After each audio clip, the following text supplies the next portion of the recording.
looking at, especially when PPP money starts running out, inventory starts getting. Hey. All right, let's get this show on the road, everybody. Welcome to D-Win. First off, this is a discussion amongst dealers, general managers, can you guys hear me? service managers, marketing managers. We want a lot of interaction, a lot of Q&A. You guys are both out there in the marketplace, perpetually sharing the good news about what we've got to offer at our organization. I mentioned cash flow. That's something that dealerships should start looking at, especially when PPP money starts running out, inventory starts getting tight, top line sales might start deteriorating a little bit. Just plan out your cash flow for 18 weeks and just keep it rolling and make sure there's no surprise down the line. There's about 9 SKUs in tires that you need to keep in inventory, and you could satisfy 80% of the market.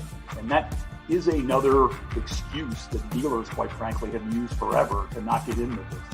You know, they take up too much space. I can't keep all the tires in stock. It's just not true. We all know that growth is a state of mind, and you know, if you build the value, the growth will be there. But it's not necessarily anymore building the value in the product as much as it is in the process. I think that's a monster opportunity.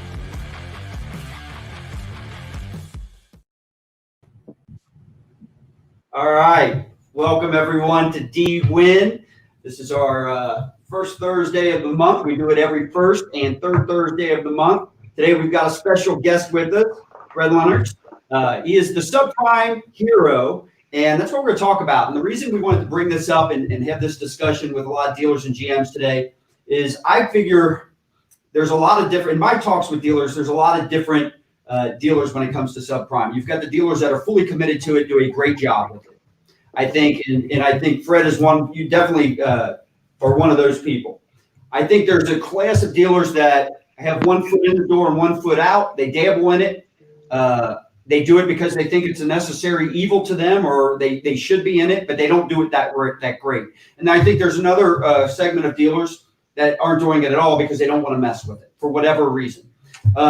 One of the challenges, I think, moving forward, and I think you guys will agree, is first off, auto loan defaults have been on the rise now for a while. It's anticipated and expected to grow even more with what's happening with COVID and all the layoffs and things such as that. But at the same time, this is a market in terms of subprime that's been growing and growing and growing every year. And I think it's going to be a much bigger percentage move over the next few years. So what can dealers do? How do we maximize sales when it comes to subprime? And Fred is here to kind of walk us through some of these rules, what to do, what not to do. So if you are considering, if you want to improve this part of your business, if this is something you want to really get into because you know that you're just leaving too much market share out there by not getting in, your answers are going to be here hopefully this Thursday. So welcome, Fred.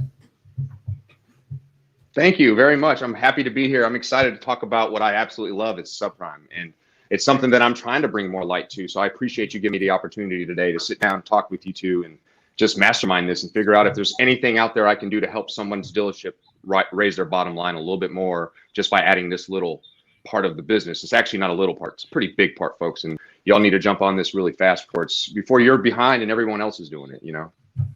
Yeah. And so just so everybody can get an idea of who you are, what your experience, your background is, can you kind of introduce yourself in terms of, tell us a little bit like how you got started in the business and where you've been and absolutely battle scars you have. Yeah. I've been in this business for 18 plus years now. I started my very first place I cut my teeth at was at a Mitsubishi store. Now, Mitsubishi stores are traditionally about 50-50. You got 50% subprime, 50% prime deals.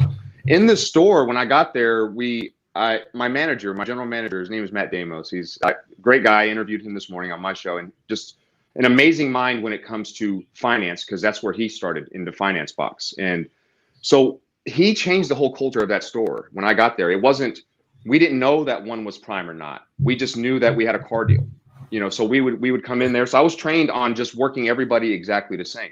So I always have since day one. So it's always been me. That's all I know. So from there, I went and we sold cars, got real good at it, loved it, became a floor manager within the first year. Just was a young guy, just straight out of the military, just encouraged because I had a young family starting. I needed something to do. And I knew that there was opportunity for a lot of income. So I jumped in this business just like anyone else, I think, who got in the car business is to make money, and once I did, I started realizing I had some skills. I was like, man, but I also understood that I needed to learn. So I think a lot of us, we go through those different phases of where we feel like we know enough and then we realize we didn't know anything. And then now it's time to grow. And we just kept doing that. So in that time, I went to another dealership. I tried to go to I didn't realize a fully prime store, which was like a Lincoln store. And they had the most horrible subprime department you could ever imagine. So I realized right then that they were missing money. And I saw it because I was bringing customers in that I would normally get done wherever else I was at. But here they would just kick them out, or they would completely take it to another person, give them the deal, and they would work and I only get half my deal. Even though I worked the whole thing to get them in here, I want to finish it. I want to close it.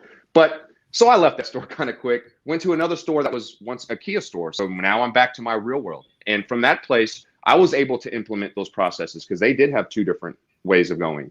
So when I came in, I said, hey, let me do it my way. Let me work my deals. Let me do this and let me try to make this work. So the whole store went that way. Now, all of a sudden, this whole culture at the store was, let's focus on everybody the same. Let's treat everybody like that they mean something. And let's just sell cars. Let's solve transportation problems and not worry about this one's for subprime, send them over here. Or this one's for prime, you send them over here. It's just work the deal, work them and treat them good. It's funny because for a lot of dealers, they still have internet departments, right? And I always question, why do we treat the internet lead different than the showroom lead? Because, and it goes to the same thing, because theoretically, anymore, they're all internet leads. They all start there at some point. And so, I guess if we're going to have anything, it should just be a small little segment of people that never search the internet and show up and just have just show up, team. I don't know. But to me, everybody, I like the concept of working everything the same, regardless of the segment of customer or, whether absolutely subprime, internet, what have you. Absolutely. And that's it's the only way to be, Scott, seriously. And if you're not doing that, people, and if you're watching this right now and you're a dealer or you're a GM or you're a sales manager and your store is completely treating subprime different, you're doing it wrong. Period. I don't care. Maybe you think you have a better process, but I don't believe that. I believe that you're missing out. You're treating them worse. You're making subprime customers want to go to another dealership the next time they buy a car because you didn't treat them the same as the other people. You put them in a corner like baby, But it's true, So from there, I was like, I had something, and I knew that there was something in the way I thought, the way I treated my people, the way I treated my management, the way I treated other salespeople on the floor, that there was something I could do. So I had an opportunity to, with the staffed event company back, in like 2005, I had an opportunity to go out and travel the country. They picked me up as a closer. So I came out. So I was basically just like the team leader. I would just close deals. I would set up the sales. I would book out cars. I would do all these things. But I just basically just talked to thousands of people a week, it felt like, and I got a chance to shake hands and help people change their lives. I got to help salespeople change their lives, teach them new things. So from there, I started realizing there's something else here. So I started getting into training at dealerships. We started doing a little bit of consulting. We started doing these things and then it just kept growing. The business got real big. And then it just got so big to the point where it was almost like we have to start either hiring a lot of other talent to bring in here, or we're going to have to turn down work. So we started. It almost felt like it was getting watered down. So it's hard to find talent. It's hard to find people that believe the same way you believe. It's hard to find people who across this country are about subprime business. Because traveling, I realized also, subprime is huge everywhere we went. When we stepped into a store and they were asking us to help them increase their numbers, like if they were doing 20 a week and we said we're going to do 50 in the week we're there, the difference was subprime. That was 90% of difference. I mean, there was attitude difference. We come in, we're all pumped up, jazzed up. We bring in all this advertising, everyone's all excited, but it truly was a subprime market that they weren't touching, that they were just scared and didn't understand. They didn't know how to submit the deal. They didn't know how to collect stipulations for these banks and why do we need these stipulations and all this type of stuff. And we just taught those processes. So dealers across the country actually picked up those processes and it turned into their own they started doing really well. And I mean, I could name drop dealers across the country, but that was years ago. So it doesn't matter anymore. It's about what you're doing now. And what I'm doing now is I'm working at a store where we are 80% subprime. We're the #1 independent group in the state of Kentucky because we have a process, and our process is, like I said earlier, it's treat everybody the same. Bring them in here, give them something to drink, make them feel welcome, show them a vehicle. We have a thing, and I know we're going to get into this later, but I believe you show everybody a vehicle, period. Like, you get the credit app if you want to get it first. Everyone has their own way. I'm to include my salespeople, but I do prefer credit apps first. But if the credit app comes in and they still haven't seen a car, and I want them to go show them 2 to 3 vehicles while they're here, because one way or the other, when they leave here, they're going to either, 1, leave in a vehicle, or 2, they're going to know how to buy the vehicle they wanted before they leave here, right? I'm going to at least educate them. I'm going to show them how they can buy a vehicle one day, a path to purchase. That's something I think a lot of people don't do. I think a lot of people will kick people out when they can't sell them a vehicle. I'm the opposite. I'm going to show you, and I'm going to give you great news. Hey, I got great news for you, folks. All I need is this, this, and this. And then you come back and see me, and I can get you done on this vehicle that you absolutely love, or something just like it. And it works. I get more repeat. I get referrals from those people, even if they don't buy, because we treated them like we treat everybody else. Like, we want your business. We care about your business, and I want you to have a future. And I want to help you get to where you could buy cars that you want at affordable payments. I want to help you do all these things, but here's how you do it. And I think a lot of people don't do that. I think a lot of people just dismiss them and kick them out. Like, okay, they can't buy, kick that bogue out of here. You know? Hey, Fred, I think there's been a redefinition of what subprime. I hear non-prime, subprime, all these different ways that we describe this population of the business. But what I've seen is that, truthfully, right, it's been kind of a mixing of the pools of customers, where we've started to redefine what non-prime and subprime really is. There's a bigger and bigger population, especially due to the COVID lockdown. This is going to be a bigger and bigger piece of your business moving forward if you're a dealership. It already is. I've already seen it, and that's the thing. Like, it's been beautiful. We're coming off a record gross month. Beautiful. And, I could tell you it wasn't the best unit month, but, our staff still isn't full staffed yet. We're close, but we're not 100% fully staffed. But our guys,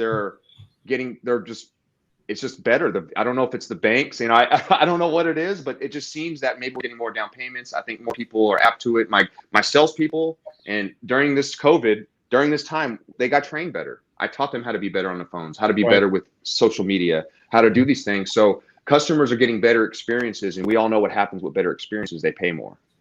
And so that experience that we give them, it's an amazing experience. So they leave here, and they're happy to leave here in the payments. So let me ask you this question, because there's chatter out there, right? In terms of, because of some of the expected defaults, and they were already on the rise prior to COVID. So my question is, are you seeing any tightening with the banks or any of the lenders now with subprime, or is it business as usual? Okay. So obviously, as of right now, I'd say 98% of the banks that I have are business as usual again. Now, like a lot of them went to higher caps on income. Like, they said $3,000 or more. If they don't make that, we're not doing business. If they don't have this, we're not doing. Now they're back to their original, and some of them actually went lower, which is kind of unique. I didn't expect that, but I was expecting it to get back to normal. There's subprime banks out there like Prestige Financial that they handle everything from open 13s to, a first-time buyer, as long as they have a job, been on the job for a month. I mean, seriously, it's those banks right there. They changed their guidelines, but then they went back and actually kind of gave you a little bit more incentive to get back with them, because I think that they realized we missed out on too much business. We need to get back in the game. We need to get our portfolio strong again. We need to start pushing paper. So I've seen an increase. I've seen banks like Capital One, who does a little bit of both. They dabble in prime and subprime. I've seen Capital One doing more. We actually had a huge increase with them last month. I mean, it was almost 100%, month to month from the month before that, increase in the amount of contracts funded with them last month. So thank you, Cap One. But banks like Santander, Consumer USA, which I think almost everybody across the country knows who that is. That's a huge subprime lender out there, if not the biggest. And they've been buying deep. They never stopped. They never quit. That's probably been one of my bread and butters throughout this whole thing. Arrivo, for people out there who don't know who Arrivo is, you guys, some states are not in yet, but when they come, you're crazy if you don't sign up with them. Best funding department in the country for subprime, hands down.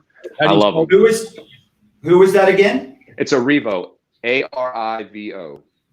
Let's, Sandy, while I'm monitoring this stuff, can you type that into the comments there so everybody gets that?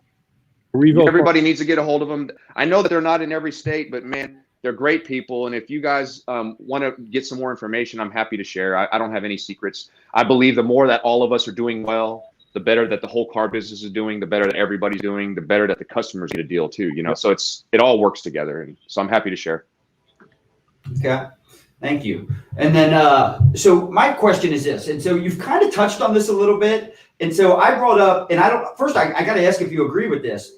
So as you traveled around and started consulting with people, do you agree with the way I segmented those three different segments of dealers? You've got the all-in guys, you've got the in and out, and then you got the other group that says no. And so yes. I guess, all right, so if you agree with that, what do you think is the number one reason why those second level and those third levels, the people that are dabbling or just not in it at all, why do you think that is? You know, that's a great question. You know, for me, it's hard for me to almost wrap my head around that because of the way I think. In the way that I've been blessed to work with people and owners that I've worked for, they've all been on that same mentality or at least changed to that mentality. You know, I think that a lot of it has to do with just maybe they have enough of that prime business. Maybe they're like an Acura store, right? Or something like that where they don't think that subprime is necessary in their store. You know, I disagree. You know, maybe if you're a Ferrari, maybe if you're like, maybe even BMW, Mercedes, maybe that. But when you're just like a main line, like and there's some great main lines out there. Honda's a great product too. And I know a lot of Honda stores that don't do subprime. Just because they get plenty of clientele in a sense, you know, they at least believe they do. I'm not a believer in plenty. I'm a believer in I'm going to get everything I can, even if there's never enough. You know, ethos. You know, I just believe that I want more. No matter how great things are, there's always more. There's always the biggest room in the world is room for improvement. But some dealers, they get caught. It's called being comfortable, and I really hate being comfortable.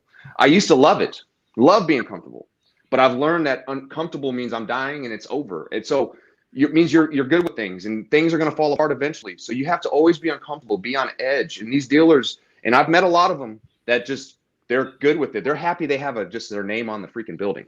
You know, they just want to keep it. They just want to stay above water. That's their excuse. Oh, I just want to stay above water. I just want to make sure that I can pay my bills. You know, I think it's a shame that they're like Fred. that.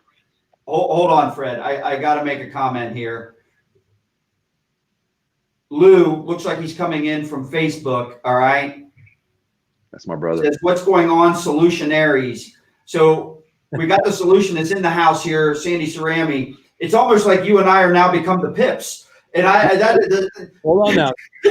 You got to tell Lou. I've been watching Car Guy Coffee, right? So I know that they actually have billed themselves as solutionaries, which I love because I think that's what this world is about, finding solutions. And you know, you guys are right up that. You guys are solutionaries, and we love it. And it's the rise of solutionaries right now, folks. This whole world right now needs solutionaries. And if you're a solutionary, go out there and make things happen. Period. Because we need it. And just like Sandy was talking about, we have been building it up. You know, our whole Car Guy Coffee thing is we're brewing solutions, and all you got to do is get you some. And it's true. And that's all we want to do. We want to bring light to this world. We want to bring light, not just to subprime. I'm the subprime hero. Yes. Lou's the car guy, right? We are car people. We just want to make this business better. So talking about subprime is necessary. That's why I'm the hero of it, and I'm going to be the hero, and I'm going to keep talking about it until everybody gets on board because it's needed. You know, we talk about, you know, you have these questions that come up here in a minute, and I'm happy to answer these. But the bottom line is everybody needs to change their mentality. It's if you're not the first dealer that Scott was talking about, and you're the other two, you just dabble in it, or you don't even care about the department. Do you like money? Do you like your bottom line to be bigger? Do you want to pay your employees more? Do you want your salespeople more motivated because they sold another 3 to 4 cars a person? Do you? Because if you don't, then don't do it. But if you do want that, you want to see your people grow, then do it. That's just, to me, that's as simple as that. Fred, the message is don't be a damn dabbler.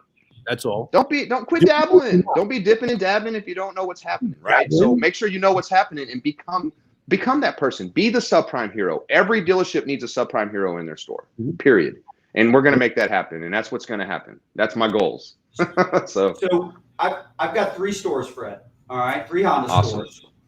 And I would put us in between the second and third category. I wouldn't say we're quite even as good as dabbling, But I know that we're not just saying we're not going to sell it.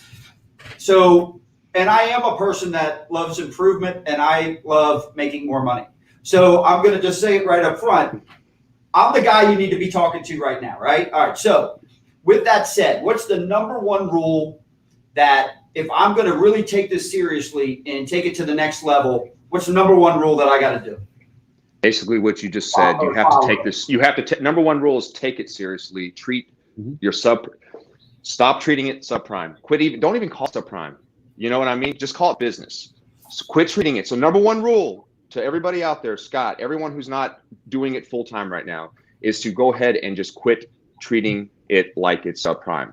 Make sure you treat everybody the same. Just, I've been talking about it since we started the show. I'll keep talking about that. And that's really, that number one rule will break down another couple rules and it'll just feed from there. But if you treat every deal and every person that walks in there exactly the same, you submit them and you work them and you give them love and you show them a path to purchase and you solve their transportation problem for them, it's going to go a long way. So that's the first thing. It all starts with mentality, just like anything in life. Right here between your ears, boom. So let me ask you, I mean, I feel like I know this answer, but, and I understand treating everyone equal and like that. So why do dealers, including my own, why do we treat that different? Like, in other words, it's common sense to treat it all the same and stuff like that. So why is that such an important rule? What does it accomplish? That's a great question. And, why do people do that? I think it's because it takes a little bit more work. It does. Subprime is not like boom, boom, boom, you're done. There's little things I talked about earlier, like stipulations. These stipulations sometimes could be difficult to get. And honestly, that's just because processes aren't in play. Salespeople don't understand.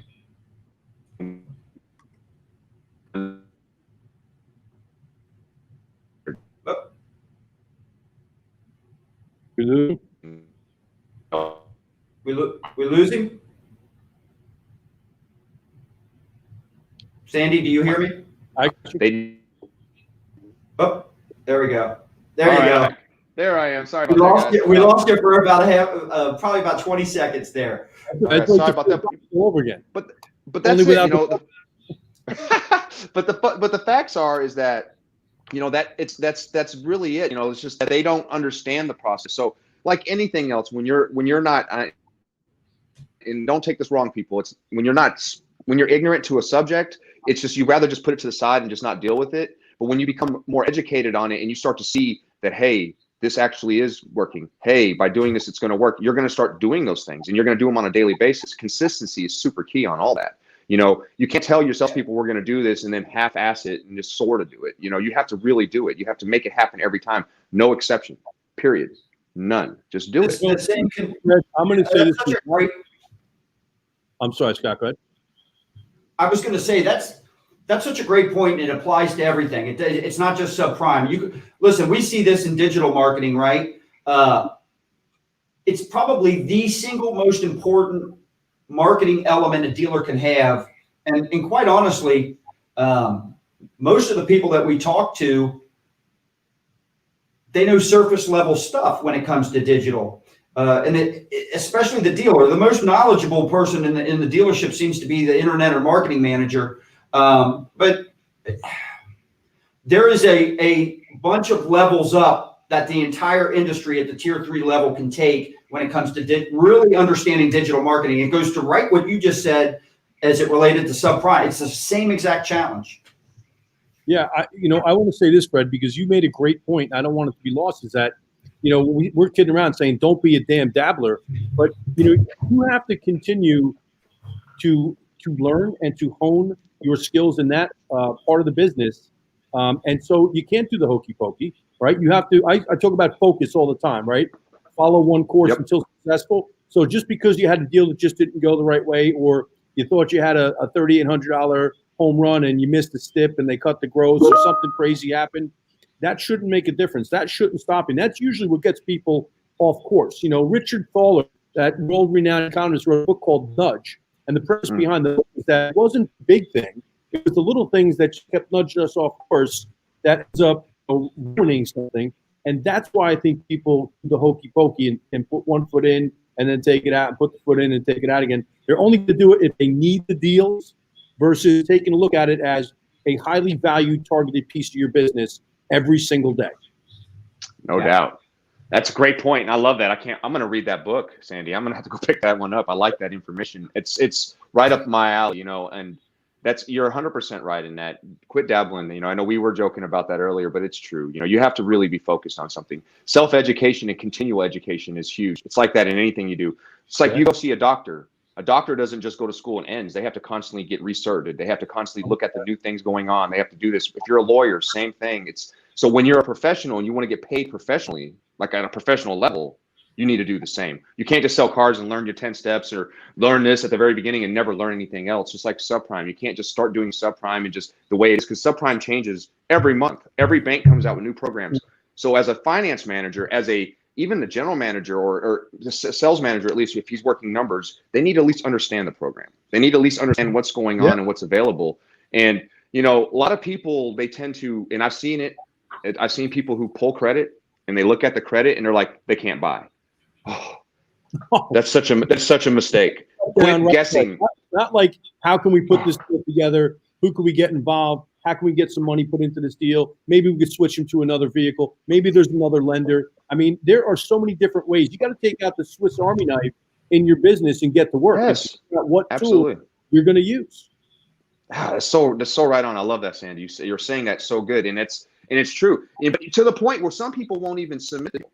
If you have income, if you have a job time, if you have a residence and a phone number, submit I have submitted deals that I was like, nah, it's not going to happen. In my mind, in the back, right? I don't talk to my salespeople that way because I don't like to discourage them. Because every time they bring me an application, I appreciate that because that's hard. That's probably the hardest part of the job.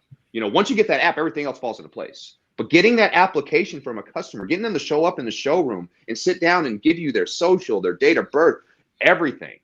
For them to do that, you got to at least feel encouraged or give your salesperson encouragement for it. Then you submit that deal. Now you give them a shot. The banks will surprise you, folks. All you out there who don't know much about subprime, submit it. Have a nice, find the vehicle, put them on there, make sure it's structured right, send it over.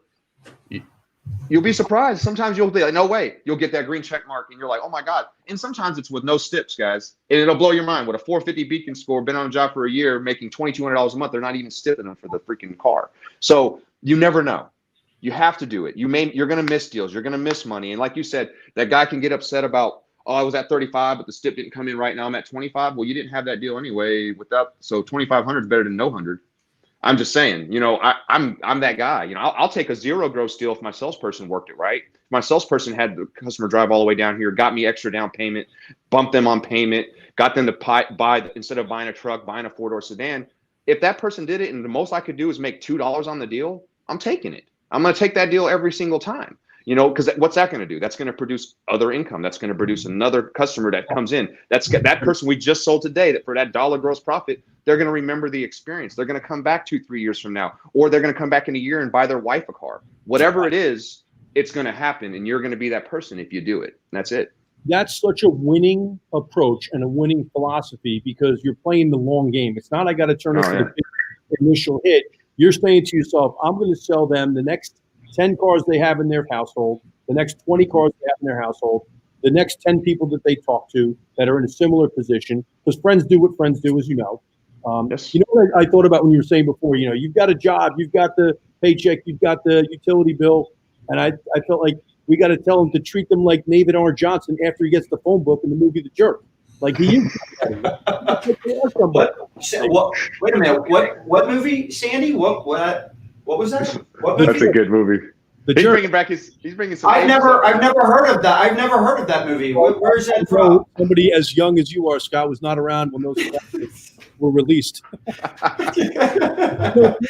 right. So Fred, for him over the last few years, because I had a few years on him. It's almost like I've got to teach him the ropes every time we get in touch with each other. Respect your elders, Scott. Respect your elders. So we've got a question. Jamil Zabaneh, he says, you've got some great word tracks. So you were on the fourth box with us a week ago. All right. So you gave us some of those. He said, can you give us some of your best ones? Wow. Oh, yeah. That puts you on the spot. I don't have no problem with that. So let's say I got somebody in front of me, right? And they're like, Yep. and I love it because this is what I do. Okay, so I have somebody in front of me. They're being a little, let's say we're at a pencil. We're at a pencil, and the pencil is about $50 more than they want to pay a month. All right, so I'm gonna just give you guys a fun close I like to use. Okay, so you got a $50 bump you need. The customer's being a little like, I don't know, I just don't think I could afford it. There's a multitude of things you could do at that point. You could break down the biweeklies, you could do all this stuff, you could do that or whatever. But it's called breaking it down to the ridiculous, right? So that is so key. So my word track for that is always, and I would say 90% of my word tracks end with what I'm going to end this with too. So because it's because it's true and it works. It's called building trust, right? So of course, I'm going to sit down. If I'm the closer, I'm going to come in. I'm going to build a quick rapport with them. I'm going to do what I have to do. But once I get into that, I'm going to tell them, listen, folks, you can't make a mistake doing this. This vehicle it's exactly what you want, right? Right. Did it drive good for you? Yes. Did all the features fit exactly what you're looking for? Yes. Fantastic. Now, this is something you want to take home today, right? You got to ask these questions and get the yeses out of them. That's why I'm doing it. So I do that. I start asking these questions. They're all yeses. Yes, yes, yes, yes. So if you understand this is $50 more. Oh, wait. You're breaking up. Telling me you want to be at 350, but we're at 400. You broke up on that. So go right back to it. Go right back to it. So I never really try to get too deep into the numbers. So I'll say, hey, look, we're talking about $50 here. $50, is that going to really make or break you? And that question, that's the scariest question you ask. But I always get because you get so many yeses, they get into a tendency of, yes, they're going to be like, no, it's not going to make or break me. It's going to be fine. I just want to be at 350. And that's what it usually comes down to. What I do is I hit them with this. Listen, folks, this is one of my favorite word tracks. You can't make a mistake doing this. It's for you. It's for your family or whatever the situation is, right? It's for you. It's for your family. It's everything that you need. Don't let $50 stop you from purchasing the vehicle of your dreams. Trust me, and I promise you, you're going to be so happy. I'm messing this whole word track up. I apologize. Trust me, and I promise you, I'll never have to ask for that trust again. Just make sure that you give me a few referrals. I just need you to put your initials down right here, and we get the paperwork started. It works every time. I don't know why it's so hard for other people, but to me, I just ask them, get me 5 yeses. Oh, Yes, you again. froze on us. So that's the There key. you Get are. 5 yeses that you know yeses to. And I'm No, we're constantly good. praising them. To me, it's basic. Just get them to say yes. Get them to say yes. Word track. But my favorite word track is trust me. I trust you. I believe in you. I know you can do it. Those kind of words. I know you can do it. I understand. I understand is powerful. Those are little words like that. But trust me. I understand. You can definitely do it. Believe in yourself. I believe in you. I was 19. I was selling cars at Jeff Weiler Chevrolet up in Cincinnati, Ohio. And I'll never forget this. So, first year in the business, and I'm sitting down, and this guy is trying to buy a $40,000 truck. All right. And I'm going to throw off these numbers because I don't remember them. And I don't remember what amount down and all that other stuff. It was at least, I was 19, so it was at least 20 years ago. But I said to him, and we were off about $50 a month on payment for what he wanted to be. This is what his budget was. This is all he could afford. And we were about $50 a month higher. That I specifically remember. And the only reason I remember is the word track I'm about to say. So I just said, I'm 19. So this guy's in his 40s, 50s probably. So I run the risk of being very disrespectful when I say this. So all I said was, I know what I'm about to say is probably going to come across very wrong. And I don't want that because that is not my intent. I said, but if we're really talking about you paying $400 a month, if you can't afford $450, can we really afford $400? I love it. And and he kind of sat back and he was like, yeah, all right. And so that was that deal. And I was like, whew, all right, good. But moved on. It's because you hit them with truth. And I'm going to tell you, Scott, one thing that I've learned is that when you just tell people the straight up what's going on, what's really happening, especially in subprime, but in the world, period, you just tell people what's really going on. Hey, seriously, think about it, buddy. If this is this is that, it's the truth. When you bullshit people and you tell them like a little bit of this, a little bit of that, and they could sense the bullshit coming out of you, or you're just over talking and you're just trying to make excuses for everything you're saying. And that's when the separation happens. Now the value is starting to disappear. All that value you built is gone. And that now, no matter how cheap you make the vehicle, inexpensive, lower the payment, they're not going to buy it from you anymore, because people buy from people. And that's why it's so key to do that, and telling the truth, just like you just did to them. It may not have been the truth he may wanted to hear, but it was facts. It's like, I remember when H2s first came out, and we had one on the lot, and this guy comes up and he goes, what's the gas mileage on it? And I said something very similar. I said, well, if you want to know the gas mileage, you can't afford it. That's just it. What does it matter on a level vehicle like that? Gas, who cares? If you want it, buy it. You're right. So Guy has a question. He wants to know, are banks giving any type of exclusive programs? They do. If you just like anything, when you build relationships with banks, if you, like, for example, Capital One, if you do plenty of deals, 15 plus deals a month with them, you become a diamond dealer, which means I'm going to get a better deal than you with Capital One for my customer than you can, because I do more deals with them. It's weird how that works, but it's true, and it's kind of nice. It incentivizes you to build relationships with these lenders. It incentivizes you to have that, because I can have this dealership up the street pull the same credit, submit the same exact lender, and I'm going to beat their payment and get a better rate and have better terms for them, if that makes sense. And that's part of it. Yeah. That is the currency, my man. I'm just listening to you, and I'm taking notes here as usual.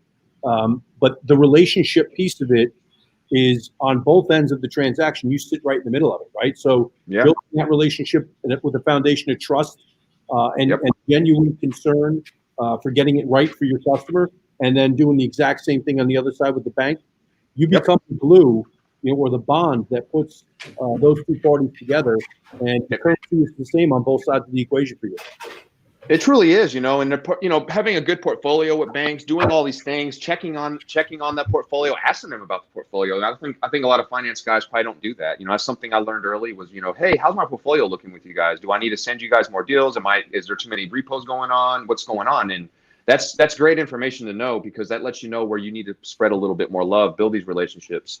The key also these days, guys, and there used to be a time where a lot of people were power booking cars or fake incoming people and doing all kinds of stuff, which caused a lot of issues, big time. I mean, nationwide, people were doing it. Don't do it. I just tell you, I know it's an easy fix. Sometimes you make that extra dollar today. Don't do it. It ruins relationships with lenders, and they won't trust you. Literally, they will make you I've seen dealers who've had to have bookouts with their signature on it, so they know that it was this, and then they call and verify this, and now they're getting build sheets now, so you're starting to see that. So because so many dealers did that, just don't power book. Do it the right way, folks. If anything you do, always do it the right way. Do it with more, energy than the other person. Do it with more, than other people, but do it the right way. Don't power book. Make the money the right way, because I tell you, ain't nothing better than going to bed at night knowing you did it right. Seriously. And when you do it wrong, you always got something on your back to cover up. I got to ask you a favor. Sandy had mentioned earlier that he was taking notes. If you could slow down some of these word tracks and stuff like that, because when you're doing that into stone, all right, it takes a lot longer. It takes a lot longer to get all that documented. All right? This coming from a guy that violated 11 of the 10 commandments, for the record. Right? I was the guy putting those 10 commandments together. I said, yep. He put a line through each 10 of them, and then I had to create them because he kept breaking them. All right, that's awesome. I love y'all's dynamic. That's great. I want to make sure we get some of these other answers that I know people want out there. So, all right. So you talk about rule number one, being all in, not making sure you're treating this not as a separate process, but it's just an overall way of doing business. It's another opportunity to gain market share and grow sales. So what's the second rule that dealers just have to follow if you really want to take it to the next level? Yeah. Second rule, if I was to pick one, it would be to train your sales staff. Train weekly on this process, and making sure that you have a process for this. It's very important, because I do talk about treat everybody the same. You want to treat everyone the same, but you have to kind of put them through a different process. And what I mean by that is that, you're going to have to collect, we talk about these Stips, we talk about, all these things that banks are requiring for subprime. So in order for you to do that, your salespeople have to understand what they are and why they need them. A lot of people will just tell your sales, I need this and I need that. They don't know why, so they don't get really that encouraged except for the fact that they want to get paid, right? So you just teach them, you educate them on it. And for the dealers at Dale in this is no different than if you're a good store, a good lease store or not a good lease store, right? The sales staff, that the dealers that do a great job training their salespeople up in their desk on how to do a lease and work it, the right word tracks and how to explain it to customers and its advantages and disadvantages, they always lease more cars than the stores that don't. So it's the same thing. It goes back to developing your people, developing your team, right? Yeah. That's it. It's, as you grow, you want your people to grow too. You want them to get encouraged. It's like you always see these dealers that get mad when a salesperson leaves for a management job. I think it's crazy. I'm proud of my guys if they get a management job, because that means I did something. I helped this guy get to that next level, and then now I get to see my legacy in his store. And hopefully he does similar things, uses word tracks that I use, teaches his guys that. Now I'm part of that store in my heart. You know what I mean? So that is it. You have to teach these guys these processes, explain it to them, show them how to get it. A lot of people, I still have salespeople guilty of it, but they'll come in here and say, I can't get this. I can't get their proof of residence. We're talking about in a world of internet, the interweb, as Sandy would call it, maybe, I don't know. but the computer thing, yes. Yeah, that thing where you can go on the World Wide Web. Yeah. We talked about working the desk on the fourth box, and when we hear the word can't come out of a selling professional's mouth, that's a teaching moment.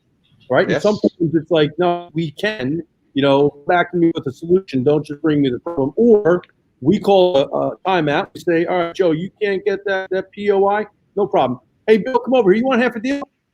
And all of a sudden, Joe feels a little bit of incentive to get his ass onto the internet and find that POI or proof of residence, whatever the stip may be. Right. It's just called incentivizing them. It truly much is. I have a policy, no delivery without all stips in house. That's the one thing that I probably do 95% of the time, because every once in a while I'll make a judgment call. Somebody comes in, and the person truly cannot get me, and I'm even trying to help them get it. Then at that point I'm like, listen, I'll let them take delivery, but I still want my proof of income, and I don't let proof of income leave without proof of income at least, because that's probably the most important step. Unless it's something like, it's Social Security, Social Security income, and I got the 3 months bank statements, but the award letter, they have to go to Social Security office. I'm okay with no delivery, but my guys understand, and this is my process. They have 48 hours. After 48 hours, if that stip's not in house, I'm going to do like Sandy just talked about. I'm going to hand it to Mr. Lucky, and Mr. Lucky's going to go get my stip, and he's going to get half his deal. Yeah. If not all of it. It just all depends on the situation. Right. So Fred, you're talking a lot with like, I want to see this. I want to see this in order to work this deal the right way with this process. Do you have this process and maybe a checklist type of thing documented?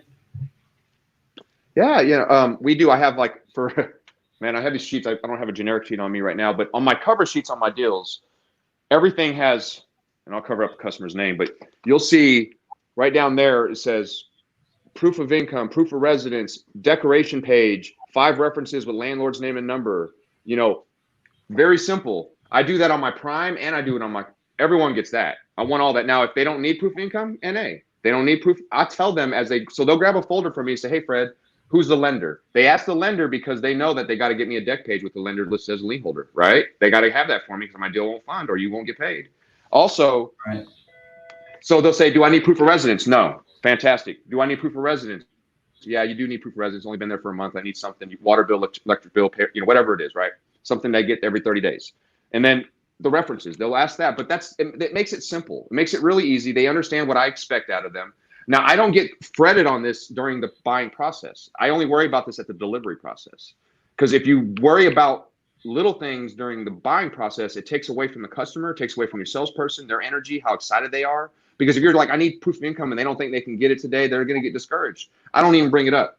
I'm like, I need you to go show them this car, go show them this, be ready for this type of a payment, start working on getting them, moving upwards, and all that type of stuff. Get them loving the vehicle, because nothing seals the deal like the feel of the wheel. And when they get back, you trial close them bad boys. And if they say, yes, let's make this happen. And then once they shut, I let them know what they need. But most of my guys, because they've been trained so well and they understand my process, they come with the credit app with everything. Proof of residence, proof of income, driver's licenses, everything I need before we even start the deal. Because they understand that 80% of my customers, that's what they're going to need. So let's work at like 80%, which like almost like 100%, right? So That's what we do here. And that's what any dealership that I've ever been part of, anybody that I went around and trained, I got them to do something very similar to what I was just talking about right now. And because they do that, they're all increase their bottom line at least 25%. And that's not a joke. That's real. I wish we could. And I can teach any of y'all how to do it, just so I'm saying. I wish we could get Jamil in here, and the only reason I say that, I want clarity on his question here. He has with dealers moving to landing pages for their digital retailing tool, what is the best word track to gain interest when they haven't looked at most of the inventory? Oh, that's fantastic. When they haven't looked at most of the inventory. Let's see, read that tool. That best word track to gain interest. So how do you? That was in relation because I would to your say, landing. and just so you guys, if you guys want to understand one thing about subprime people, the psychology of it, and this isn't a bad thing, guys, and don't take this if you're subprime and you're watching this right now and your credit isn't the best, folks. I've been there too. My credit when I was young was horrible. I know it. I have friends that have bad credit. It's okay, so don't feel bad. It's just that with the mentality that comes with the subprime thing is they're not. Of course, everybody's going to want that car they want, but they really need help. So word tracking has to go along that line. Listen, I can help you find what you want. When I teach my guys, I tell them, what are you looking for? When they ask you, if they get specific on a vehicle, we got great availability of vehicles just like that coming in the next day or two, and ones that we currently have. And then we go straight into asking for their phone number. I got scripts for this. This is pretty neat. So, you go right into it and you get obviously you got to get their contact information if you're on the phone. You get all that stuff, then you tell them that you're going to call them back. Maybe, hopefully I'm not giving away too much, but if you tell them you're going to call them back, right? But then you just put them on hold, say, hey, let me put you on hold real quick. You get back on and you just tell them once again, hey, tons of vehicles like that coming. And then you just set the freaking appointment, because all they want to know is that there's something like that there for them, that you actually are excited to help them, because that's what it comes down. If they're subprime, they know they are. They've been to a couple other stores most likely, and they've already been kicked out and told, I can't help you. You can't buy anything that you want. I need $4,000 down. I need this. I need that. When we don't do that, I don't talk about that on the phone. I talk about, I need you here. Well, my credit's bad. That's fine. Fantastic. The last 100 cars I've sold were bad credit. That's what we do here. You're calling the right place. These types of words that are coming out of my mouth are just encouraging. Yes, fantastic, wonderful. Please come in. I love you. I want your credit here. So let me ask you this question. You just said, all right, so they know they're subprime. They've been talking. How competitive is the subprime market compared to the normal traffic? I don't know, normal's the wrong word. If you're doing it like me and having processes like me, there is no competition.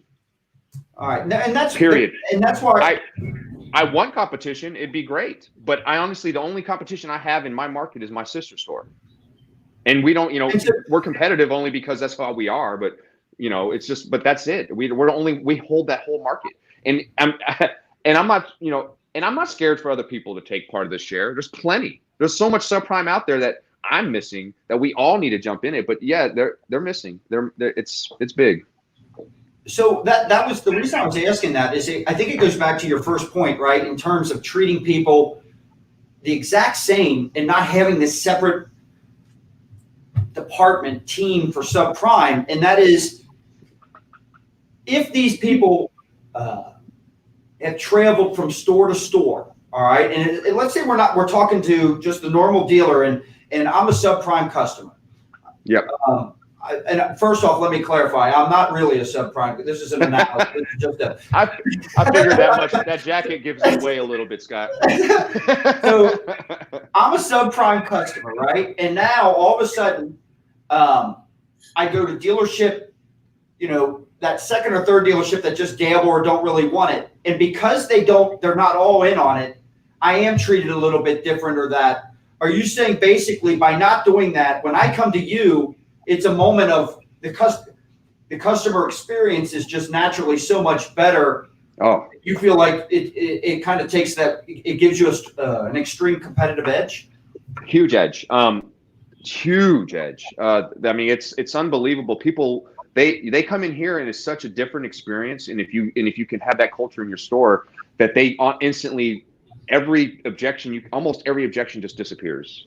They're just happy you're showing them a vehicle. They're going on a test drive. No one is even going to show them. They won't even open a door for these customers. You're going on a test drive. I mean, these people fall in love, and we love them. We're here to help them, and that's all we want to do. And it's and to some people, it's like, oh, you're taking advantage of subprime. I'm not taking advantage of subprime. I'm helping subprime. You're taking advantage of them because you're not using them.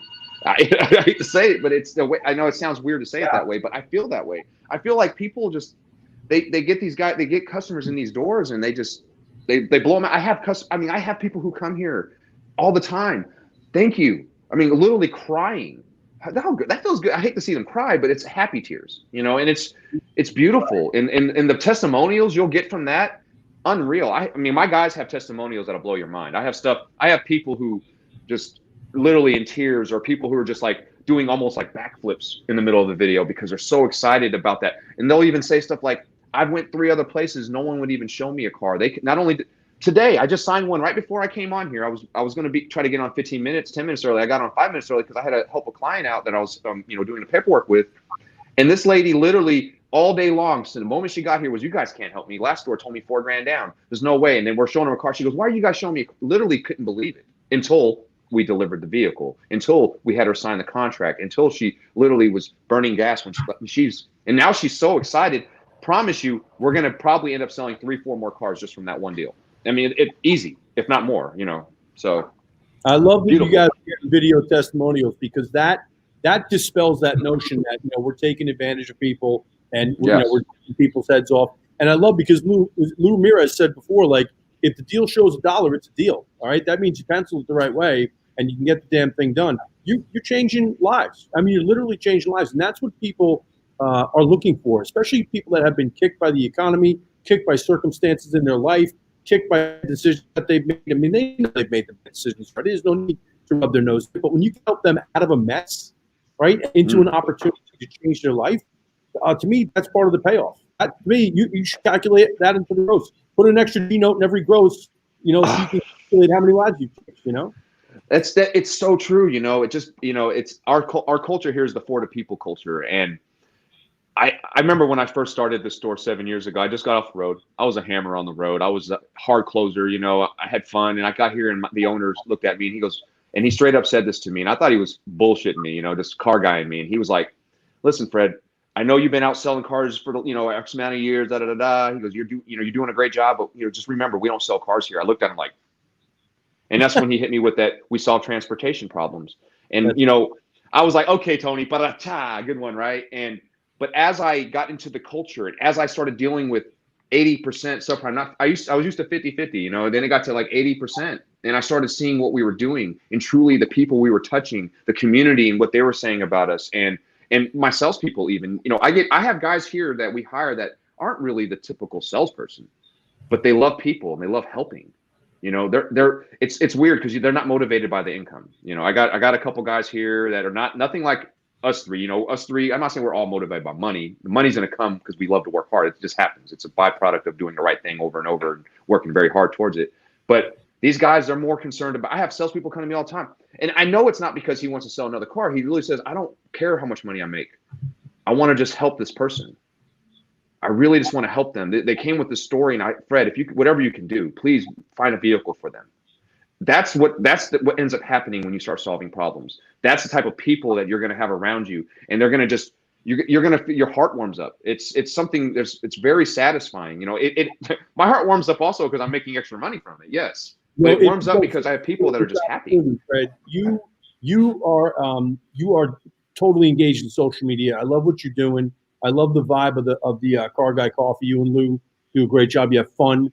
I wonder if you wouldn't want to actually do a podcast, maybe 15 minutes a week, the Subprime Hero podcast, where you're talking to people in the marketplace, telling stories, maybe even inviting a guest on. I don't know, maybe a customer comes on and you interview them for 15 minutes or so and talk about how, that experience in getting themselves back on track with the car. And to me, you couldn't run 1,000 commercials and get the same response that you would on social media. Wow, I think that's beautiful. That's why they call Fred. That's why they call him the solutionist. All right. Oh, man. That's why they call him the solutionist, right there. I love it, man. That's actually a beautiful idea, and we're me and Lou, I know Lou's hearing this right now, watching this right now. I love you, Lou. You know, Car Guy Coffee, let's brew everybody. Just anyway, but seriously, you know, you're 100%. That's a great idea. And wow, I can't, but you know, obviously, you know, like anything else, you got to have other people around you and they throw stuff at you. Wow. I love that. Thanks, Sandy. Yeah, that's a great idea. I'm gonna figure the next one you pay for, man.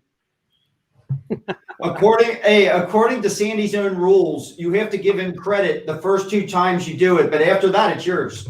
100%. All right. I'm taking that, Sam. I love it. No, that's a great idea, Sandy, and I'm going to definitely do something with that. That's a great thing to get something rolling with. I appreciate the tip on that. That's actually I shouldn't say actually. That's a great, fantastic idea. Yeah, Lou said he's on it, which I'm not surprised. I like his energy. I know. I love his he's a New Yorker like you know, so he's definitely got that New Yorker swag about him. I love it. You know, he's very charismatic. He's one of the best closers I know. I think I'm the best. He's second best. You know, he's very good at his job too. He's obviously got tons of energy. By the way, I'm not trying to pitch nothing, but I'm going to. Our Car Guy Coffee podcast, we just released our first brew of coffee, guys. I just want to throw that out there. It's out there. It's at our website, www.carguycoffee.com. Go to coffee shop, and it's ready for pre-order. Get you a bag of it, folks. It's caffeinated consistency is the name of the brew. Get you some. It's ready to go. It's delicious. It's single origin. It's from Guatemala. It's delish. And you know what's great? You know what's great about it? Coffee's for closers, buddy. Damn right. That's the whole point behind it, man. We're gonna come out with a close. We're gonna come out with a closer brew too. I promise you. And that's gonna happen. Right across from me now, Scott. Chris and Jamil, right across from me, laughing. But Chris knows we have referenced that movie. I don't know, probably 15 times in the last 2 weeks. So that's a great movie. It's one of the best ones ever. I love when he gets the balls out too. He's like, but anyway. That being said, you know, Lou just put the website there. Hey, but check out our coffee. That's what I was also saying. If you guys are anybody watching, listening, looking at the chat feed, carguycoffee.com. So go there. All right. Check us out. We got all our podcasts on there and everything. And folks, you'll be seeing Sandy and you're going to see Scott on our show here really soon. So you just be ready for it, folks. We'll be highlighting them here really soon. We're going to get their 5-liner. We're going to get all that stuff out of these two. I can't wait. It's going to be a lot of fun. By the way, I got to give you a huge shout out. That is such a great little tool, man. That 5-liner is it brings everything right here for the audience. It does. It was perfect. We brewed. It took us 3 months to brew up this whole idea. I know we're getting off Subprime here, but you know, it took us like 3 months of us coming. We actually said, hey, it's coming out in 3 months, and then we worked on it for 3 months and came out with a format, and it's been a blessing, man. We've actually had some really great guests. And we're gonna have much more future guests that we're excited about having, like you two, and a few other ones that are coming on too that we're super excited about, and we're just building on it, and we're looking forward to just sharing the news with everybody. You know, whether it be Subprime, Prime, just a little bit of edge. Or if you just want to get excited about life, man, because life is very exciting. There's so many great things going on in yourself, in the world, even though it's crazy and it seems crazy, but that's just this whole painting that people are trying to make you have. World is great. People, everything is wonderful. Just take control of what you have, what's in front of you. That's yourself. That's everything that you have power of, and just have fun with it. Share it. Be good at it. Do your best. Quit trying to drag ass and act like that you don't make excuses of why you can't do something when all you have to do is just take that step and then take another step and then take another step. That's all it is. Read some damn books. Learn some stuff. Dabble. Don't dabble. Jump all the way in that water, man. Get wet. Don't sit there and just put your toe in that water.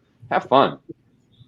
I love your attitude, Fred. All right, so we're coming up on 4 o'clock. I'm gonna let you, Sandy, kind of close us out, and we'll play our 4th box trailer when you're done. Oh, by the way, guys, for everybody out there, the 4th box is awesome. If you get invited, you better go to it because, man, it was some great conversation. I learned a whole lot that night. Between you two and Jamil, it was wonderful, and it was a pleasure to get to know you guys that night too. And you guys, you're gonna get to know these people a lot more. So watch out for the 4th box. It's a really hot mastermind of some just really awesome business talk. So with a little bit of bourbon and a cigar. We had, you know, I told you we were looking forward. I specifically was looking forward to having you on the 4th box. We put this together last week as well. Your energy is awesome. You know, I've watched you and Lou on your podcast. I love it. The energy is what I think transcends the business, right? You said before it's about life.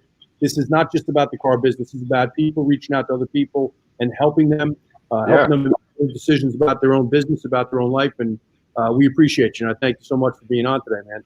I thank everybody else for participating. I am actually, I got to, come full transparency. I am at J&L headquarters right now, live, with the great Jamil Zabaneh, the genius, sitting across from me right now, and my man, the visionary, over in the corner office, because he rates the corner office, as they say. But we're prepping for the whole crew to come in here for the Fourth Box Live event that we're having right here in Louisville, Kentucky. We're doing a roundtable event Friday and Saturday. We got dinner at Jeff Ruby's on Friday night. We're going to sidestep a couple of protesters, we hope. We're going to go Saturday and do a bourbon tasting at Buffalo Trace. We did a bourbon flight tasting at Jamil's house last night, which was off the charts. His wife is a sweetheart. And then we've got the tour of a thoroughbred horse farm and dinner at the barn. We have to mention David Boyle of Tire Profiles. He sponsored tomorrow's evening, and we have ADR, Ami Yamini and his crew, distributors for Justice Brothers Fluids. They are sponsoring Saturday's dinner, and they're coming in as well. I'm excited for it. If you haven't been on the Fourth Box or don't know what it is, hey, man, hit us up in the comment section. Let us know you want more information. We'll share it with you. It's not for everybody. It is for people that bring the energy, bring the heat. They like bourbon, like business, they like cigars. They check through those 3 boxes. They keep on punching, baby. In the meantime, we got to step up to stand out, and we're out. Thank you, guys. Hey, listen, the Fourth Box isn't for everybody. It's only for those people that want to have fun, have a bourbon, smoke a cigar, and come up with absolutely ingenious business and brainstorming ideas.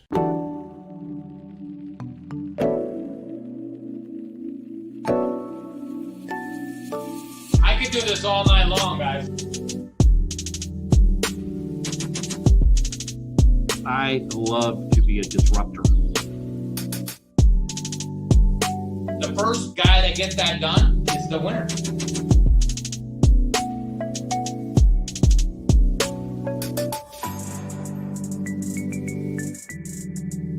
You can't get any better than this. But don't worry, whatever happens in the Fourth Box stays in the box, baby. This is some good shit. These notes are big. I love that video, guys. I love it. It makes me like back on the Fourth Box. Yeah. That's some good shit. Hey, we'll see you tomorrow. We'll talk soon, guys. I appreciate you guys so much. Had a great time. See you tomorrow. Thank you. See you guys.